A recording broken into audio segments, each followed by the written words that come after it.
সুলতানি আমলের স্মৃতিবিজড়িত ৫০০ বছর আগের সেই খান জাহান আলী রাদিয়াল্লাহুর মসজিদ ৬০ গম্বুজ মসজিদ। আজকে আমরা চলে এসেছি শুক্রবার ৬০ গম্বুজ মসজিদের জুমার নামাজ আদায় করার জন্য। ইউনেস্কো স্বীকৃত বিশ্ব সপ্তম আশ্চর্যের একটি হলো ৬০ গম্বুজ মসজিদ। এর নির্মাণ শৈলী এবং কারুকার্য সম্পন্ন সেই ৫০০ বছর আগের স্থাপনা আসলে খুবই সুন্দর। ৬০ গম্বুজ মসজিদের দেয়ালগুলো কতটুকু পুরু আপনাদের মনে হতে পারে? সাধারণত ১ ফুট ২ ফুট। আমি আপনাদেরকে দেখাচ্ছি এটা কত ফুট পুরু হতে পারে, প্রায় ৭ ফুট থেকে ৮ ফুট।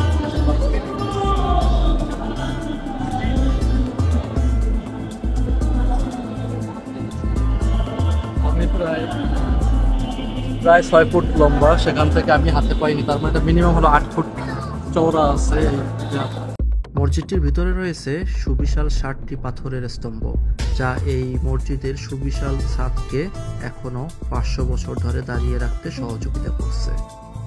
মসজিদের ভিতরে লাল কালারের এই পোড়ামাটির ফলকগুলো মসজিদের দেয়ালের সৌন্দর্য খুবই বৃদ্ধি করেছে, যা কিনা সেই ৫০০ বছর আগের স্মৃতি এখনো বহন করে আসছে। আমরা জুমার নামাজ পড়ার ঠিক আগ মুহূর্তে এখানে পৌঁছেছিলাম এবং নামাজ সম্পন্ন করে চারদিকে একটু ভিডিও করতেছিলাম। দেয়ালগুলো দেখে আসলে খুবই ভালো লাগলো, সেই ৫০০ বছর ধরে কালের সাক্ষী হিসাবে।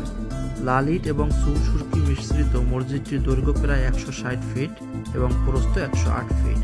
আমাদের ২০ টাকার নোটের পিছন পাশে ৬০ গম্বুজ মসজিদের ছবি দেয়া ছিল, তাই আমরা একটু ছবি তুলে নিলাম। ১৫০০ শতকে বাংলার সুলতানি আমলে খান জাহান আলী রাদিয়াল্লাহু নামের একজন শাসক এবং ইসলাম প্রচারক তিনি এই মসজিদটি নির্মাণ করেন। তিনি শুধু এই একটি মসজিদই নির্মাণ করেননি, তিনি বাগেরহাট শহরে প্রচুর পরিমাণে মসজিদ নির্মাণ করেন। আমরা সেগুলো আপনাদের পার্ট বাই পার্ট দেখাবো। অবশেষে আমাদের ৬০ গম্বুজ মসজিদ ভ্রমণ শেষ হলো। আপনারা যদি সম্ভব হয় দেখে আসবেন, ভালো লাগবে আশা করা যায়। ভালো থাকবেন, আল্লাহ হাফেজ।